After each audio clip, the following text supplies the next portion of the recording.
У вас будет неожиданные ситуации, устаиване собственных интересов, динамичное развитие ситуаций, смелост в приятие решений, възможности, трудности в личных отношениях.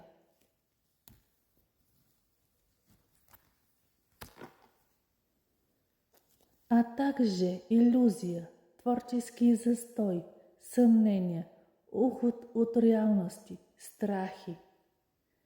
Незапланированная поездка, получение информации, как положительной, так и негативной.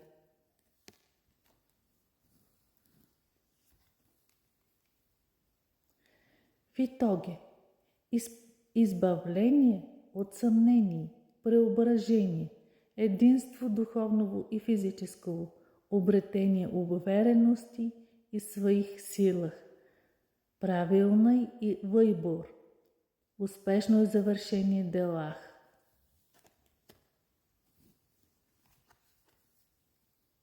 И также благоприятная ситуация или успех, обретенный без каких-либо усилий, период спокойствия, хармония, вдохновение, приятная носталгия и мысли о будущем.